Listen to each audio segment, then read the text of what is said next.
ለመጀመሪያዎቹ መላእክት አወዳድ ብነግራችሁ በጣም ይገርማችኋል። እንግዲህ ይሄ መላእክት በተፈጠሩ ጊዜ የሆነ እንደሆነ ነው የሥነ ፍጥረት መጻሕፍት ሁሉ የሚጠቁሙት።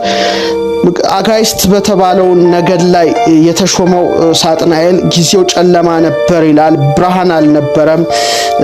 በዓለመ መላእክት መካከል ደግሞ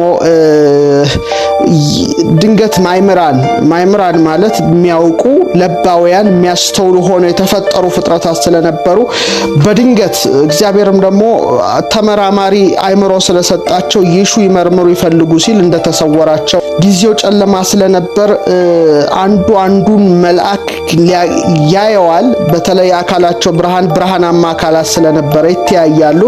ምንም ረቂቃን ፍጥረታት ቢሆኑም ቅሉ ግን ጊዜው ጨለማ ስለሆነ መኑ ፈጠረን ማን ፈጠረን ወደሚል ምርምር ውስጥ ሲገቡ ነው እንግዲህ ለመጀመሪያ ጊዜ አጋይስት ላይ ተሾመው ሳጥናኤል ፈጠርኋችሁ ልበል ብሎ እንዳሰበ አስቦም እንዳልቀረ አነ ፈጠርኩክሙ እኔ ፈጠርኋችሁ እንዳለ ፈጥረህ አሳየን ባሉት ጊዜ ደግሞ በተለይ አራቱን ነባር ንጥረ ነገሮችን አሰናስሎ ሊፈጥር ሙከራ እንዳደረገና ወደ እሳቱ ሲደርስ እንዳልተሳካለት በዚህም ሐሰቱና ኪደቱ እንደታወቀ ግማሹ ፈጠርከን ብሎ እንዴት እንደሰገደለት፣ ግማሹ እንዴት እንደተጠራጠረ፣ ግማሹ ደግሞ እንዴት ፈዞ እንደቀረ በተለይ ደግሞ ቅዱስ ገብርኤል ከሰራዊቱ ጋር እንደተቃወመውና የሱን ቃል ሌሎቹ መላእክት እንደሰሙ ጠዋት አካባቢ ላይ ደግሞ ታላቅ ብርሃን የጎህ ብርሃን ወርዶ መላእክትን ባጥለቀለቃቸው ጊዜ ይብርሃኑ ዕውቀት ሆኗቸው ሰፊ ዕውቀት ዝንቱ ብርሃን ኮኖሙ ጥበበ ወአእምሮ ይላል ሊቁ።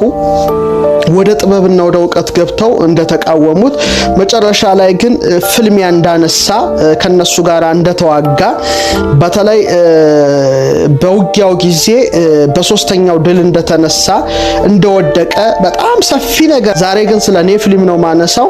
እንግዲህ በወደቀ ጊዜ ቦዝ ወድቀ ውስተ ምድር ወቦዝ ወድቀ ውስተ አየር ወቦዝ ወድቀ ውስተ እንጦርጦ ዘውቱ መትሕተ ታሕቲት ይላል ኤጲፋንዮስ። ግማሹ አብሮት ወደ ጥልቁ ይወደቃ አለ፣ ግማሹ ደግሞ በአየር ላይ ቀራለ። ዛሬ አየር አጋንንት ይባላል። በተለይ ሰው ሲሞት ጻድቁን ነፍስ አይነኩም ግን ያስደነግጣሉ፣ ያጡን እየቀጠቀጡ የሚሄዱ ናቸው። ግማሹ ምድር ላይ እንደወደቀ በተለያየ በሽታ ደዌ ሰውንም እያሳመሙ የሚኖሩ እነዚህ ረቂቃን የሰው ባላንጣዎች እንዳሉ ብዙ የሥነ ፍጥረት መጻሕፍት ይጠቁማሉ። ሌላም ብዙ ነገሮች አሉ። እዛ ውስጥ አልገባም። ዛሬ የምንነጋገረው የወደቁት መላእክት በሁለተኛው ዙር በተለይ በዘመነ ያሬድ እነ ኖህ ዘመን የተከሰተው ክስተት ምንድነው? እነዛስ በእውኑ መላእክት ናቸው አይደል የሚለውን ነገር ሁሉ ነው ዳሰን የምናየው። እንግዲህ ራይት ይባላሉ በእኛ አጠራር ወይም ኔፍሊም ይባላሉ። ግዙፋን ማለት ነው ይላሉ። ግማሾቹ ደግሞ ኔፍሊም ማለት መነሾ የዕብራይስጥ ቋንቋ ነው ይላሉ። ነፈለ ወይም ማለት መውደቅ ማለት ነው። በተለይ ሮናልድ ሄንድል ሲተረጉመው የወደቁት the fallen one የወደቁት ተብሎ ይጠቀሳሉ። የግዕዙ መጽሐፍ ደግሞ ራይት ይላቸዋል፣ ደግሞ የአማርኛው ኔፍሊም ይላቸዋል።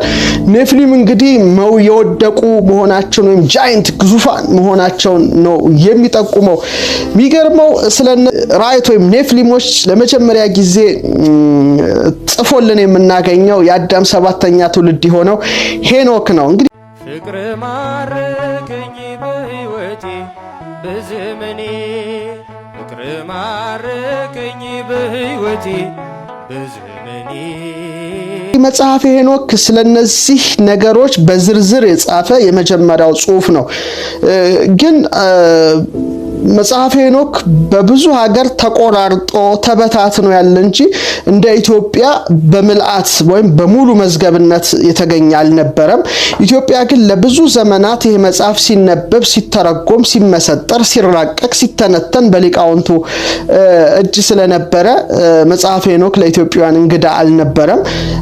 በኋላ ግን እንግዲህ በ18ኛው ክፍለ ዘመን ጄምስ ብሩስ ይህን መጽሐፍ ይዞ ከኢትዮጵያ ስለሄደ በተለይ መጽሐፈ ሄኖክን በመውሰዱ ጥናቱ ደግሞ የበለጠ እንዲስፋፋ ለባህር ማዶ አጥኞች ክፍት ሆኖላቸው እንደገና የኔፍሊም ጉዳይ በጣም ከመጽሐፈ ሄኖክ በኋላ እንደገና ብድግ ብሎ እስከ ዛሬ ድረስ ያልተቋረጠ ምርምር እየተደረገበት ይገኛል። ክቡራን ተመልካቾቻችን ላይክ በማድረግ ሼር በማድረግ ሐሳብ አስተያየታችሁን በመለገስ እየተሳተፋችሁ ነው። በእጅጉ አመሰግናለሁ። ለማንኛውም ሄኖክ እንዲህ ብሎ ጽፏል። መጀመሪያ ስለነዚህ ቃል በቃል ያለውን ነግራችኋለሁ እና የአዳም ሰባተኛ ትውልድ የሆነው ሄኖክ የሰው ልጆች ከበዙ በኋላ ይላል እንዲሆነ ይላል ሙሉ በሙሉ በእነዚያ ወራት ይላል መልከ መልካሞችና ደመ ግቦች ሴቶች ልጆች ተወለዱላቸው የሰማይ ልጆች መላእክትም ይላል እነርሱን አይተው ወደዷቸው እርስ በርሳቸውም ኑ ለኛ ከሰው ልጆች ሴቶችን እንምረጥ አሉ ነው የሚለው ሄኖክ እንግዲህ ምንድነው እዚህ ላይ የሚለው የሰው ልጆች ከበዙ በኋላ ደምግቡ ሴቶች እንደተወለዱ ይላል የሰማይ ልጆች መላእክትም እነርሱን አይተው ወደዷቸውና አንድ ሴቶችን እንምረጥ ልጆች እንውለድ አሉ ይላል ይቀጥልና ሄኖክ የነዚህ አለቆች ስማዚያ እንደሚባል ቁጥራቸውም ደግሞ ወደ 200 እንደሚጠጋ ጭምር ነው የጻፈውና ስማቸውን በዝርዝር ጽፏል እዛ ላይ ማየት ትችላላችሁ በተለይ ያስተማሩትን በጣም እግዚአብሔር የሚያወደውን ክፉ ስራ ታያላችሁ ሚስቶች ካገቡ በኋላ ደግሞ ጸንሰው ሴቶቻቸው ሚስቶቻቸው የወለዱት ልጆች ደግሞ ራይትና ወይም ኔፍሊሞችን እንደወለዱና ቁጥራቸው ወደ 3000 ክንድ 3000 ክንድ ሰው 3 ክንድ ከስንዝር ቁመት አለው ይባላል እነዚህ ግን በሺ ነው ያጠፉትና አንዱን ክንድ በ1000 አንዱን ክንድ በ1000 አንዱን ክንድ በ1000 ኦልሞስት ወደ 3000 ክንድ የሚደራረሱ ኔፍሊም የሚባሉት እንደተወለዱ ይጽፋል እነዚህም በተለይ ለሰዎች መነገር የሌለበትን በጣም ሴክሬት የሆነ ነገር ምስጢራዊ ነገሮችን ሁሉ ለሰው መነገር መገለጥ የሌለበትን ሁሉ መግለጥ እንደጀመሩ በተለይ ካስተማሩት መካከል ተውላጠ ዓለም የሚለው በጣም ይገርማል የዓለም ለውጥ ይላል እና ያንዱን ጽንስ ባንዱ ውስጥ ማሳደር በቃ ይሄ ትልቁ ነገር ነው ሰውን ይላሉ መተርጉማን ሊቃውንት ፈረስ በቅሎ ማድረግ ፈረስ በቅሎን ደግሞ ወደ ሰው መለወጥ ዛሬ በጄኔቲክሱ ጥበብ በጣም አስቀያሚ ስራዎች በመድር ላይ እየተሰሩ እንደሆነ እንግዲህ ዩቲዩብ ላይ እንመለከታለን በጣም እግዚአብሔር ከጠላው ስራቸው መካከል አንዱ ሄነ ነበር የሰውን ዘር ወስደው ፈረስ በቅሎ ውስጥ የማድረግ ነገር የነዛን ዘር ወስደው ደግሞ ሰው ውስጥ የመክተት ነገር በዛም ሃይብሪድ የሆኑ በጣም አስፈሪ ክሬቸሮች እንዲወጡ የማድረግ ነገሮች ይሰራሉ እንደውም አንዳንድ አጥኞች ዛሬ ጭራቅ የሆኑ ሰበዳት ምናምን የሚባሉ ነገሮች ያን ጊዜ በነበረው ያንዱን ጂን ዘረመል ወደ አንዱ በመክተት ፍጥረታትን ኮራፕት ከነበሩበት ተፈጥሯዊ መዋቅር ወደ ሌላ መዋቅር የመስራት ዲኤንኤን የማዛባት ስራ ያኔ ነው የተጀመረው ያ ጊዜ በጣም ከባድ ጊዜ እንደሆነ ወቁ ቀላል ነገር አይምሰላችሁ ከባድ ነገሮች ነው መግለጥ የጀመሩት ከባድ ቅይሮች ነው መስራት የጀመሩትና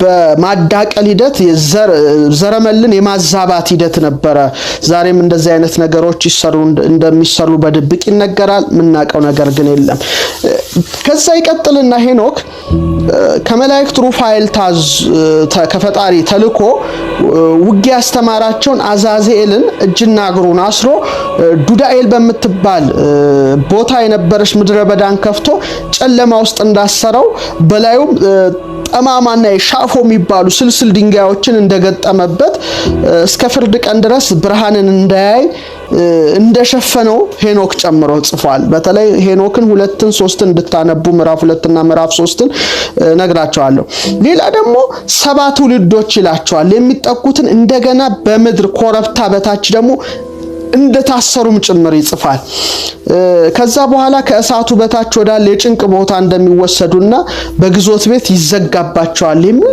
በጣም ምስጢራዊ ነገርን ጽፏል ሰባው ትውልዶች ማን ናቸው አዛዜል ዱዲኤል የምትባለው ቦታ የት ናት እስቲ ሻፎ ደንጋይ የተገጠመባት ቦታ ምንድናት ይሄ ሁሉ ምስጢር ነው በጣም ይሄ ሁሉ ምስጢር ነውና መጽሐፈ ሄኖክን የሚያጠኑ ሁሉ እነዚህን ሁሉ ምስጢሮች ሁሉ ያብሰከስካሉና የኔፍሊም ጉዳይ ይህ ብቻ አይደለም ሙሴም ደግሞ እንደገና ጨምሮ ይጽፋል እንዲሆነ ይላል በተለይ ኦሪቱ ላይ ሰዎች በምድር ላይ መብዛት በጀመሩ ጊዜ ሴቶች ልጆች ተወለዱላቸው የእግዚአብሔር ልጆችም የሰውን ሴቶች ልጆች መልካሞች እንደሆኑ አዩ ከመረጧቸው ሚስት ለራሳቸው ወሰዱ በማለት ይጽፋል እንደ እግዚአብሔር ልጆች የሰውን ሴት ልጆች አዩ ይላል ዘመኖቻቸው ወደ 120 ዘመን እግዚአብሔር እንደወሰነባቸው ልጆችን በወለዱ ጊዜ ስማቸው ኃያላን ተብሎ እንደተጠራ ሰፋ ያለ ጽሑፍ በተለይ ዘፍጥረት 6 አካባቢ ላይ ጽፏል። ያንንም አንቡ። ይሄ ሁለተኛው ሶርስ ነው። ሶስተኛው ኩፋሌ ነው። ኩፋሌም ተመሳሳይ ነገር ነው የሚጽፈው። የአዳም ልጆች በምድር ላይ ይበዙ ዘንድ በጀመሩ ጊዜ ይላል እንዲህ ሆነ፣ ሴቶች ልጆች ተወለዱላቸው፣ የእግዚአብሔር መላእክትም ይላል እሱ ደግሞ እግዚአብሔር ልጆች እያለ መጥቷል ሙሴ። እዚህ ላይ ደግሞ የእግዚአብሔር መላእክትም በዚህ ኢዮቤልዩ በአንዲቱ ዓመት እነዚህን አዩአቸው። እነዚህም ላዩአቸው መልከ መልካሞች ነበሩ። ከመረጧቸው ሁሉ ሚስቶችን ሊሆኗቸው ወሰዷቸው፣ ወንዶች ልጆችንም ወለዱላቸው። እነዚህም ራእይት ናቸው በማለት ኩፋሌ ቁጭ አድርጎ ይጽፈዋል። ስለዚህ የእግዚአብሔር መላእክት፣ የእግዚአብሔር ልጆች ወዘተርፈ ተብለው ተጠርተዋል በእነዚህ በሶስቱ ታላላቅ መጻሕፍት ዙሪያ። አሁን ከዚህ ተነስተው በጣም በርካቶች እንግዲህ ጠቅለል አድርገን ስንፈትሸው ለሶስት ተከፍለዋል። እይታው ለሶስት ተከፍለዋል። እንግዲህ ወደፊት ሌላ እይታ ሊጨመር ከቻለ አቀርብላችኋለሁ። አንደኛው እይታ እነዚህ የወደቁ መላእክት ናቸው እንጂ በፍጹም ሰዎች አይደለም የሚል አንድ ምልከታ አለ። ፎለን ኤንጅልስ ናቸው፣ መላእክት ናቸው እንጂ ከሰው ልጆች ጋር የተዋለዱት ሰዎች አይደሉም የሚል አንድ ምልከታ አለ። አንድ ምልከታ ነው ያለው።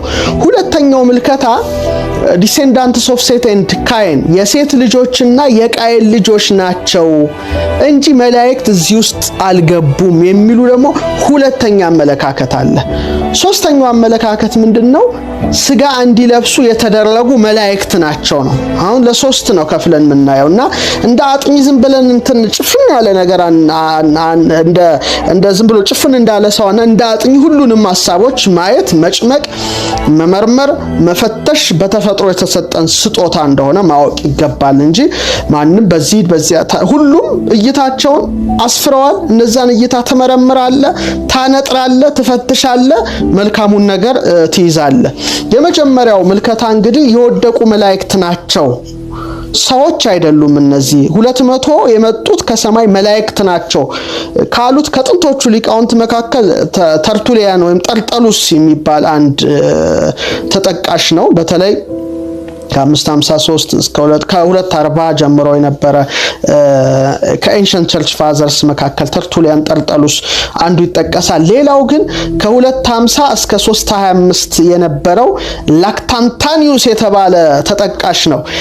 እነዚህ እንግዲህ ተመራማሪዎች በጽሁፎቻቸው ፎለን ኤንጅልስ ወይም የወደቁ መላእክት ናቸው ከሰው ልጆች ጋራ ተዋልደው እነዚህን ያስገኙ የሚሉት ምንድነው የሚሉት አርጊውመንቶቻቸው 3000 ክንድ ቁመት በምንም አይነት ተአምር ከሰው ሊገኝ አይችልም ነው የነዚህ እይታ።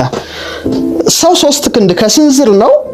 3 ክንድ ከስንዝር ምንም ኃጢአት ቢሰራ ቢዋለድም እስከ 3000 ክንድ ሊረዝሙ የሚችሉ ደመና ሊነኩ የሚችሉ ፍጡራንን ሊያስገኝ አይችልም ብለው ይሟገቱ ነበር፣ ይከራከሩ ነበር። ይሄ እንግዲህ አንዱ እይታ ነው። በፍጹም ሰዎች ከ3 ክንድ ከስንዝር ያለፈ 3000 ክንድ ማድረስ አይችሉም። ስለዚህ እነዚህ ፎለን ኤንጅልስ ናቸው፣ መላእክት ናቸው። መተው 200 ከበፊቶቹ ከወደቁት ሌላ ደግሞ እነዚህ ወደቁ ብለው ይላሉ። እና እነዚህ ደግሞ ምን የሚል ሐሳቤ ሁሉም እንግዲህ ቅዱሳት መጻሕፍትን ይጠቅሳሉ ለዚህ ምርምራቸው። እኛ የሁሉንም ሐሳቦች እናያለን፣ እንፈትሻለን።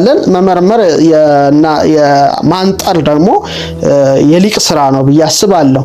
እንግዲህ በእነሱ የሚሉት ምንድነው? በሁለተኛ ጴጥሮስ 2:4-5 ላይ ስለ ኖህ ጽፎ አከታትሎ ስለነዚህ መላእክት ጽፏል ነው ጴጥሮስ የሚሉት። ምንድነው የሚለው? እግዚአብሔር ኃጢአትን ላደረጉ መላእክት ሳይራራላቸው ወደ ገሃነም ጥሎ በጨለማ ጉድጓድ ለፍርድ ሊጠበቁ አሳልፎ ሰጣቸው። ለቀደመው ዓለም ሳይራራ ከኖህ በፊት አንድ ዓለም ነበር ማለት ነው። ለቀደመው ዓለም ሳይራራ ከሌሎች 7 ጋር ጽድቅን የሚሰብከው ኖህን አድኖ በኃጢአተኞች ላይ የጥፋት ውሃ ካወረደ ብሎ ጠቅሷል ነው የሚሉት። ስለዚህ በኖህ ዘመን የመጡት ኖህን አከታትሎ ጠቅሶ እነዚህን መላእክትን አስቀድሞ መናገሩ እነዚህ ከወረዱ በኋላ ነው የጥፋት ውሃ የመጣው የሚል እሳቤ ይሄን ይዘው አስተምረዋል። ሌላው እንደገና ይሁዳ 1:6 ላይ መኖሪያቸውን የተዉትን እንጂ የራሳቸውን አለቅነትን ያልጠበቁት መላእክትን በዘላለም እስራት ከጨለማ በታች እስከ ታላቁ ፍርድ ቀን ድረስ ጠብቋቸዋል የሚለውን ይዙና በሄኖክ ዘመን ሻፎ ደንጊያ ተገጠመባቸው።